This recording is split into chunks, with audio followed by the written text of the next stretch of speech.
Good morning, everybody, and welcome to Newgrange on this December 21st, the shortest day of the year. Today, my name is Claire Tuffy, and on behalf of the Office of Public Works, I want to welcome you all here. I'm joined here this morning by my long-term colleague and very dear friend, Dr. Frank Prendergast, who's Ireland's leading archaeoastronomer. And whereas we were so fortunate yesterday with a glorious dawn, it's not looking so good today. We have a dull and overcast sky and it's still raining. But as ever at Newgrange, we don't lose hope because we keep vigil until the time has passed, until we can see that there is no chance of sun in the chamber. And the thing about Newgrange is it's not just about the light, it's also about the darkness. And without the darkness, we cannot celebrate the light. And we now know, even as we may not see the sunrise this morning, we know that the longest night is over. Today is the day of the Winter Solstice. Frank, tell us a little bit about the Winter Solstice. Well, for me, on the astronomy side, the sun is moving southwards day on day. And this morning's sunrise is as far south as the sun can go in its annual journey along the horizon.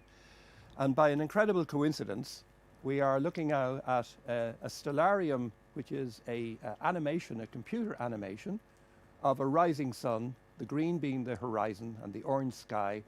And on a solstice day, you would see the sun rise as far south as it will go, and we see the upper limb of the sun emerging out of the horizon. Now, this is accelerated a little bit faster than it would normally happen, and just for viewers' information. And once that sun has risen above the horizon at Newgrange, the first rays of sunlight will have started already to have penetrated into the chamber. And that phenomenon will endure this morning and the other mornings of solstice, because we can refer to the solstice as a period of time, not just one day wonder. And it will last for about, is it 17 minutes, Claire? Yeah, but if we had a perfectly clear sky, the sun would stay in the chamber from 2 minutes to 9 until 15 minutes past 9. So we get 17 minutes of a window there. And it's nice to talk about a window because this is our window from Newgrange onto the world, onto the horizon. And this is the roof box, the specially designed opening above the doorway through which the sun shines. And that's our local horizon. And through the roof box you can see the local horizon. And that area, in fact, is known as Red Mountain.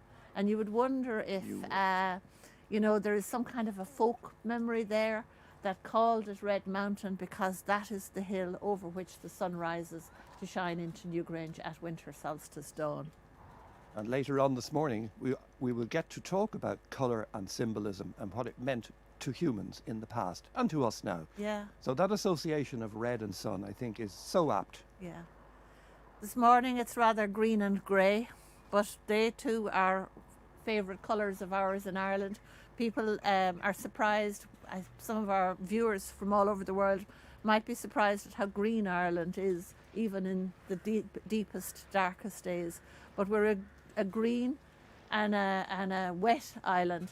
And as I was often say, this is not the first wet day we have experienced in the Boyne Valley, and it's not the first time that I have stood here in the rain on December 21st. But when you have experienced so many dark days at Newgrange, and when you experience standing here waiting for the dawn in the wet, cold and the wet, yes, those bright, gorgeous days are twice as sweet. Absolutely. But what we do miss here this morning, and what we miss all this week, is all our friends who gather here regularly for sunrise at winter solstice. And we just want to wish everybody who is watching us a happy solstice and tell our friends that we miss them. And hopefully by this time next year we'll be back here celebrating. For the people of 5,000 years ago, they lined up the solstice phenomenon very carefully.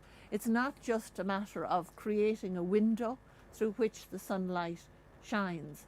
They were very skilled surveyors and engineers because the local horizon is on the same level as the floor inside the chamber. That's correct. And when you look at the whole monument, the engineering feat to get it right. Yeah.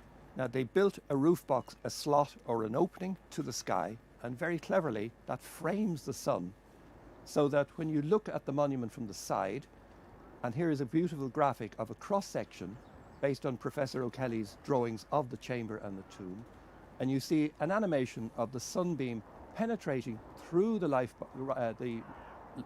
sun box or the roof box on the right-hand side, almost level, reaching the floor of the chamber, and that pencil of light, that dagger of light, crawls up the chamber floor, reaches now only to the end of the back recess, but in Neolithic times, because of the changed position of the sun and the tilt of the Earth's axis, would have reached even further into the chamber.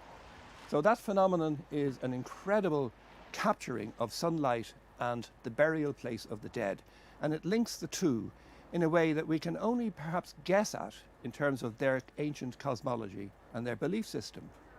And we are still intrigued. It's absolutely, because what I always think is really interesting is that when you are in the chamber and you look back out, like under normal circumstances, we bring visitors into the chamber every day. And we talk about the roof box on the outside.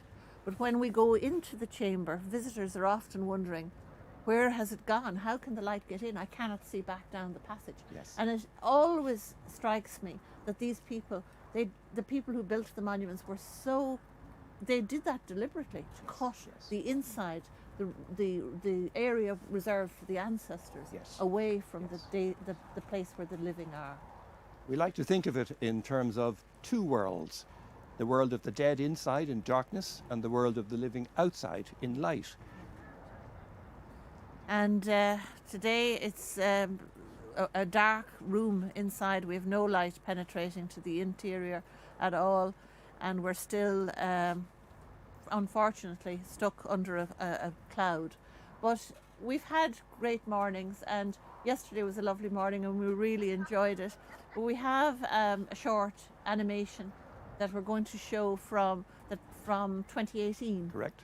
It's a bit of footage which shows the light show in its entirety. And here we are in the chamber with the wonderful tri-spiral carved in the back recess. Now there is a kind of a myth that the tri-spiral is illuminated by the sunrise at the winter solstice, but in fact the sun doesn't reach that far anymore. But as we look at the screen now, you can see that first pencil of light just hitting the floor as it does at the winter, if the skies were clear. The beam of light starts off really narrow, and then as the sun rises higher, the beam gets wider. It swings across the floor and fills the whole room with light. We just watch this unfold.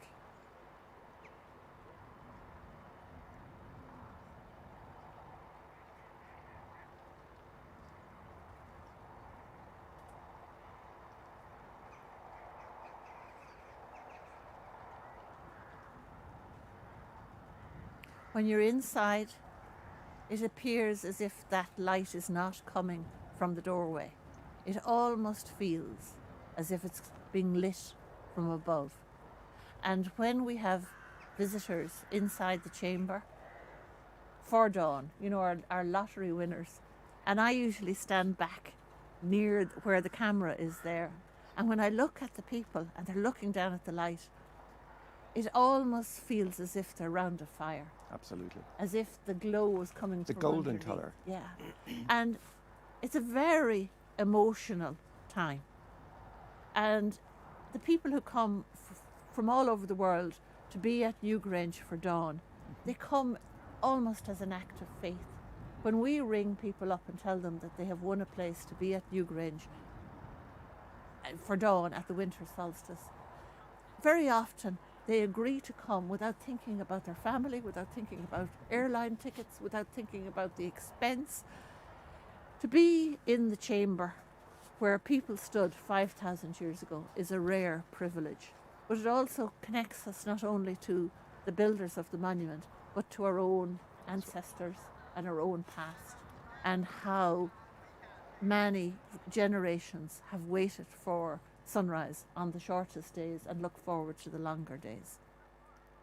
When we look at that scene now, that three spiral, which is carved on one of the stones in the end recess, faces away from the sun, interestingly. So could never have been directly illuminated, but may have been illuminated indirectly by the intensity of the illumination. And that intensity in the Neolithic, we suspect, was a more striking effect, because notice how when you look back down the chamber, the orthostats, or the side stones, are leaning in, and many of them are sort of pressured from the enormous tonnage of material overhead. And we suspect that when built, those orthostats, or side stones, were more upright.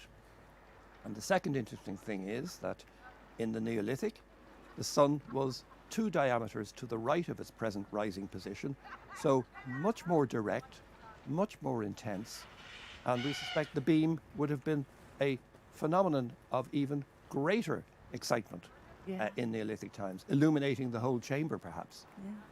And then you can see the tri-spiral is repeated on the entrance stone, and it's very interesting. The Neolithic builders did this at Nouth also, where they repeated a design from the entrance stone and then repeated it on the back recess of the chamber. And as the sun rises higher, of course the light gets brighter and the intensity of the glow is deeper. And for those 17 minutes, you really are in a different world. You are. And people often feel the need to put their hand into the sun, or to kneel down and feel the glow of the sun on their faces. And very often our visitors ask us if they can leave some precious object in the sun, something that means something to them or to their family. It's as if it was a blessing.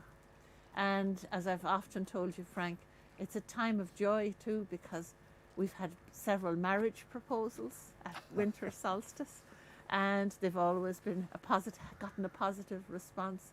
And it's a really special place for people to gather at this time. It is. And come what may, whether it is a cloudy morning or a sunny morning, to be in Newgrange, that very special place, waiting for an event that was planned 5,000 years ago, is just wonderful. And I just love being here waiting for the dawn. I love the anticipation of the dawn and the waiting for the light to see if it'll work. You know, when you're driving here in the morning, waiting to see if the sky will be clear, and watching the sky. There's a magic when you arrive at the site as well, and you're coming from a lower elevation, and you're climbing the hill to rise above and see all around you. And you arrive at this elevated monument, and it is elevated further by its gigantic height in comparison to many other tombs. Yeah, I think in average it's about 11 meters tall.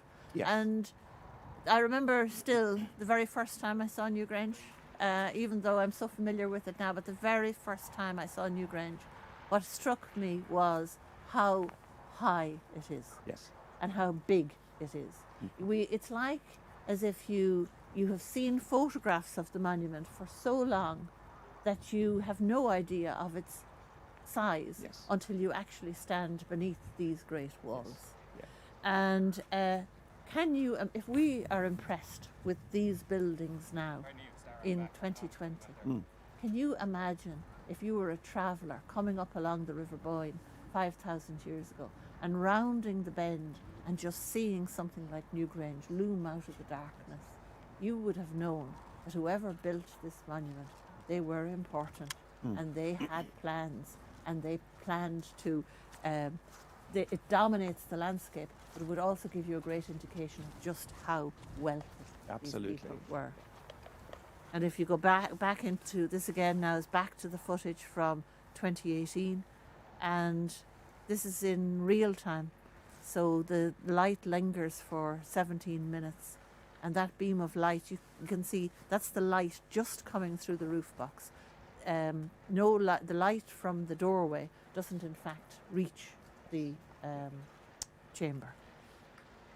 I am always amazed at the gigantic size of these stones that comprise the chamber, the burial chamber. And they go beneath the floor.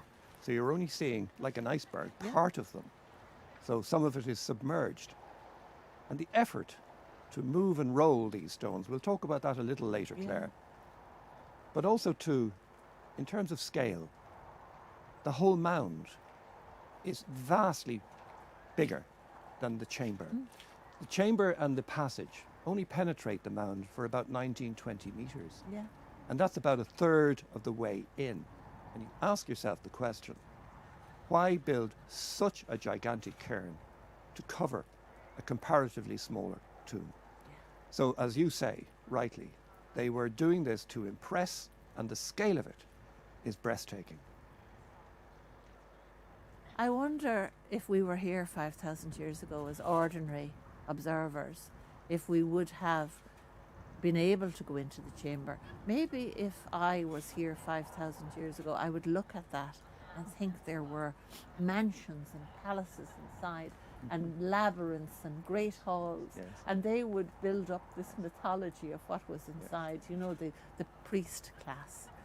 Well, But- with your authority and reputation, you would get in anywhere Oh, I there. don't think so. I was only ever the caretaker. But the quartz wall behind us, it's been reconstructed, as all of our visitors know, but reconstructed using the original stone. Yes. And on a sunny morning, when the sun rises opposite the monument, this quartz almost seems to absorb and reflect the energy of the sun. And the Irish word for quartz is grianchloch, Green luck. which means sunstone.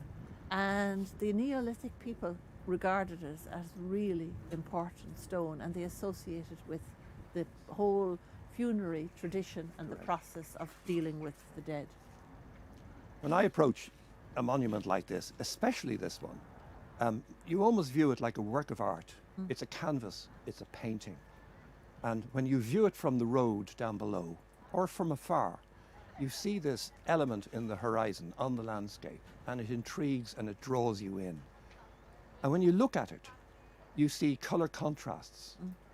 And when we think about colour and how it might have been used in the past by humans, colour symbolism intrigues me, and the way which stones were chosen for their properties so that they could be carved, but for also their colour. And we know from many of the archaeological research projects that have gone on in Ireland and elsewhere that the placement of stone according to particular colours had huge symbolic meaning for the people at that time. And when you look at the facade here, what do I see? What do you see? We see a white wall of grianchloch, Irish for sunstone, and we also see it dotted with granite corbels. And the contrast in colour is clearly black and white. Yeah. And when I think about that, and I'm sure you too, the intrinsic meaning of contrasting black and white in terms of symbolism, you're talking here about life and death and renewal, and clearly black associated with malevolence, with bad things, with illness, with sorrow. And if you look at the whole wall, you notice that the black is only a minority. They could have probably put much more of the black into the wall. They didn't.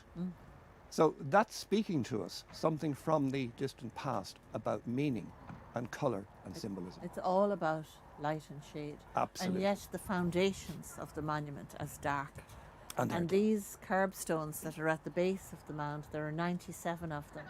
And interestingly, when Professor O'Kelly did his excavations in the 1960s, again, like you said about the orthostats, the curbstones are not all as regular as they appear. But because they were fantastic architects, they wanted the line at the top of the curb to be regular. Yes. So the curbstones, whereas they look like they conform with one another, and they're all height, and they're all the same height and the same length. In fact, some of them go much deeper into the soil than they appear to. And they were very concerned about the architecture They were. of the building They were. and what kind of an impression it made. And Newgrange is not the only great monument in this wonderful World Heritage Site. It's one of 3 spectacularly big monuments, the other 2 being Knowth and Douth. And many of our visitors will remember going to Nowth, and it's half as big again It as is. Newgrange. Yes. And it's different in that it feels like it's this. I always think Newgrange, especially at this time of the year, is kind of aloof. But Nowth is much more community and about people gathering. But I imagine 5,000 years ago, there were people here waiting like we are to see if the skies would clear and if the sun would shine. And we can make the point too that, in the modern times, we can do desktop studies with all our technologies of landscape and monuments, but you cannot replace the experience of being there. Yeah, absolutely. And if we look at the video from 2018, you can see the light just leaving the chamber, but it illuminates the passage as it goes down, and some of the stones in the passage can be spectacularly lit up as the light retreats.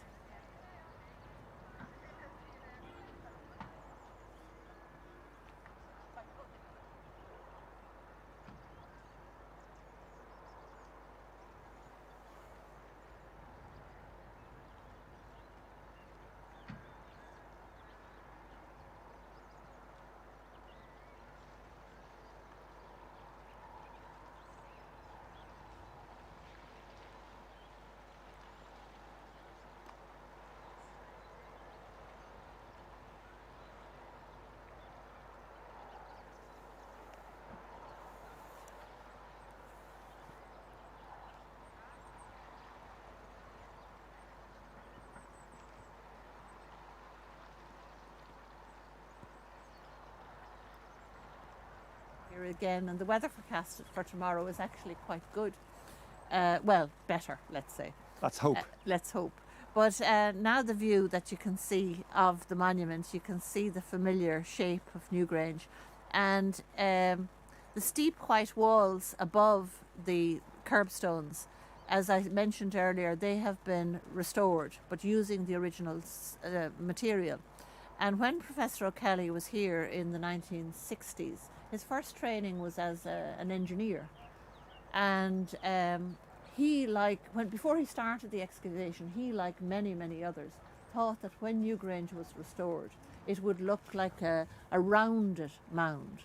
But you see, the curbstones at the base had never moved.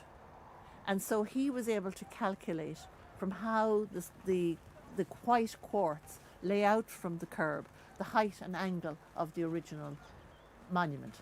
And so they actually rebuilt part of the quartz and then let it fall to see would it collapse as they had found it. And then that was what inspired the restoration.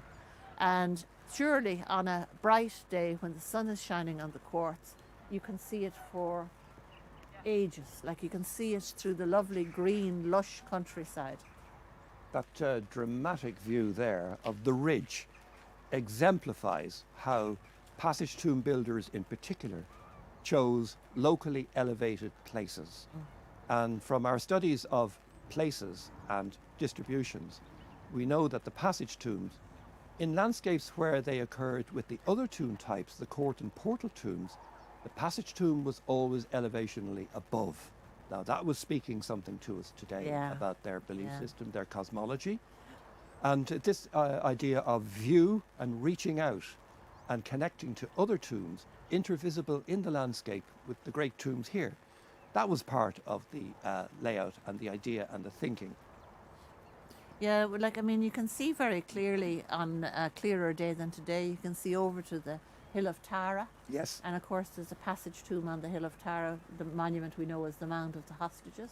And then from the Mound of the Hostages you can see right over to the great cairns at Lough Crew. Yes. And then from Lough Crew, of course, you can see something like 18 counties. Correct. And it's like you can see all of Ireland. And, 5,000 years ago, the best real estate, let's say, in Ireland was already chosen by these Neolithic builders. But some of I think you are the only person that has visited every passage tomb in Ireland. Would I be right in saying that? You're right. For your research? And with two near-death experiences to go with it.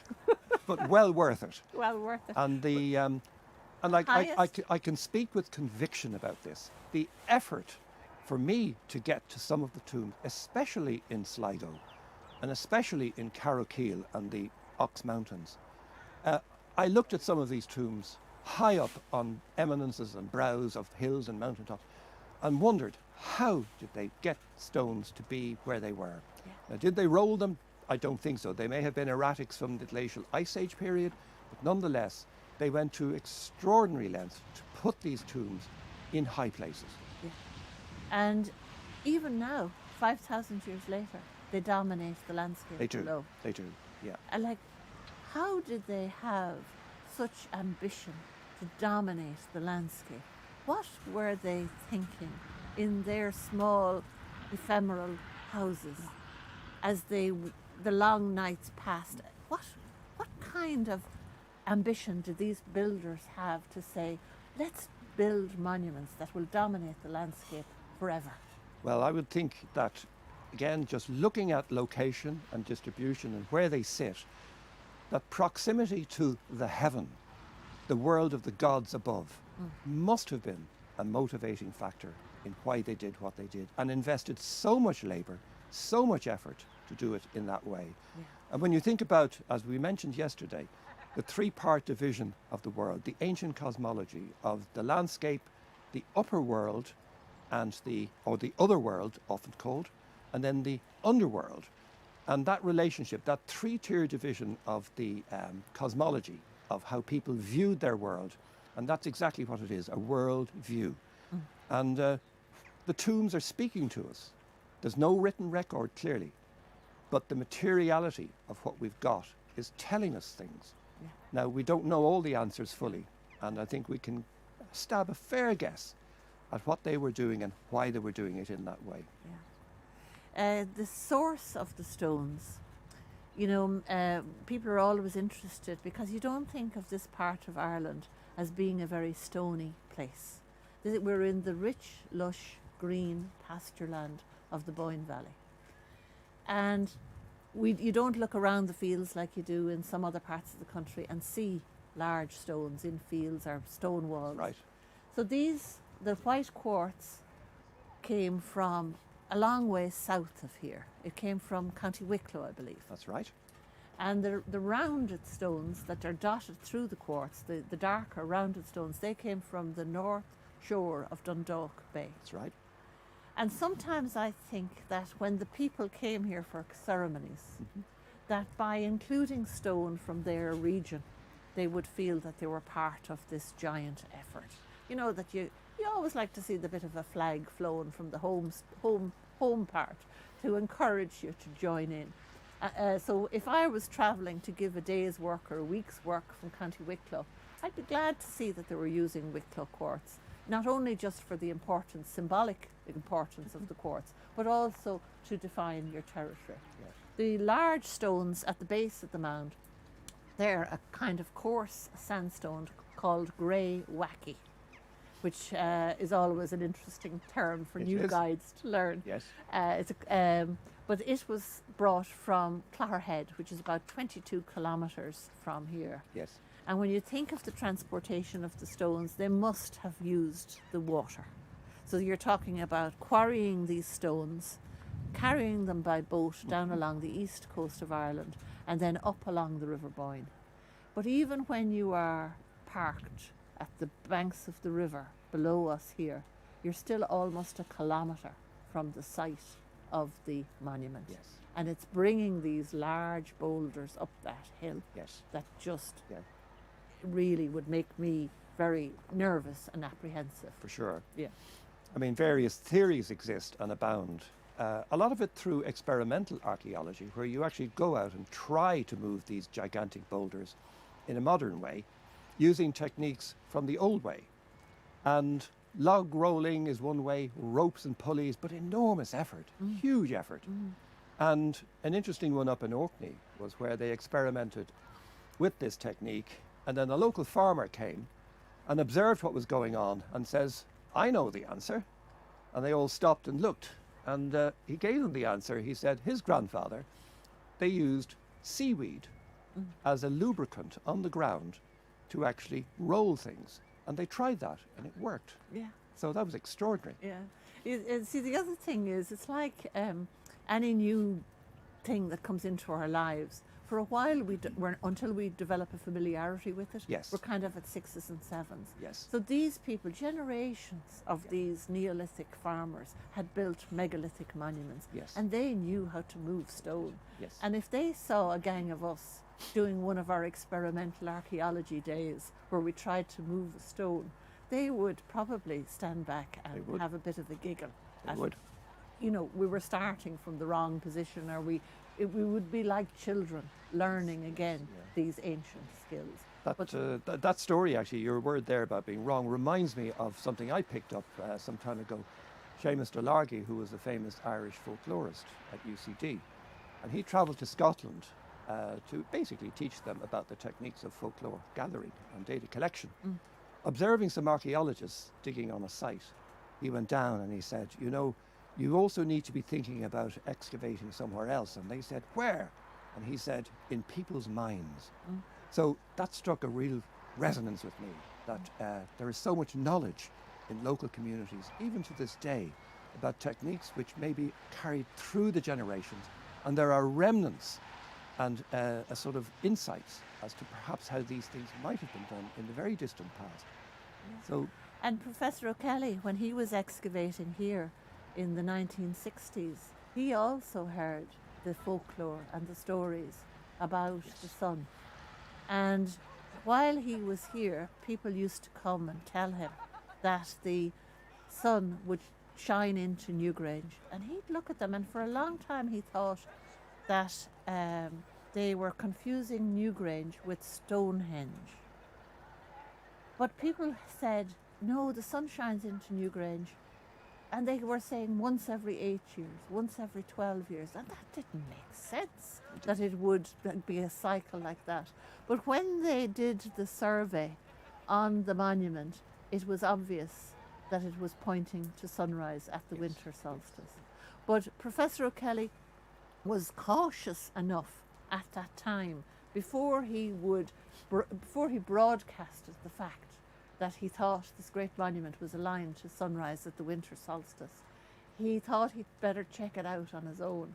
So on this day, 53 years ago, the very day, yes, Professor O'Kelly drove from Cork to be here for dawn.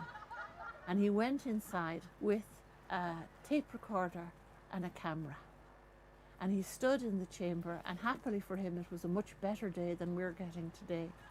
And he was the first person to see the sun in the chamber for 5,000 years. yes, And he always said he thought somebody, a voice, would speak. He felt the spirits of the dead, and I think he felt the responsibility that the ancients had placed on his shoulders to bring this story back into our realization. And we've lost, it's in many years since Professor O'Kelly was at Newgrange, but we greatly support, or greatly acknowledge the support of the O'Kelly family right through up to the present day. And we love to see the daughters of Professor O'Kelly and Claire O'Kelly still visit Newgrange, and still they tell us things that we don't remember, or they give us new insights. yes.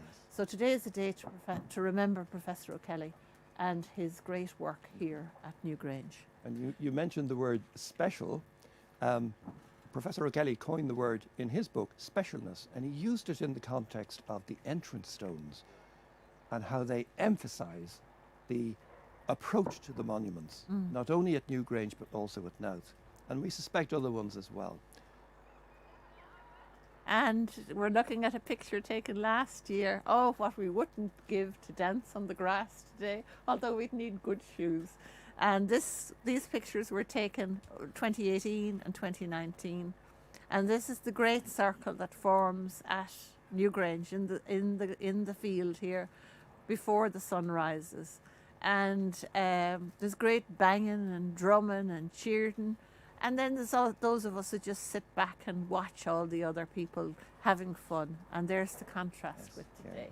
And you mentioned the word circle and the Great Circle, Yes. and that is the perfect cue to perhaps just very quickly talk about the Great Circle of Standing Stones, which was in the previous shot. Yeah. And if you pan out from the monument and show those great standing stones, they indicate an enduring society who lived here way beyond life in the Neolithic. So we're talking in the Neolithic about 3100 BC, and yet those standing stones were erected 500, 600, 700 years after that.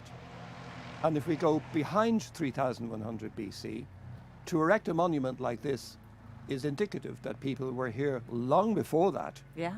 and farming long before that. Yeah. So continuity of life and living and existing in the Boyne Valley has gone on for eons.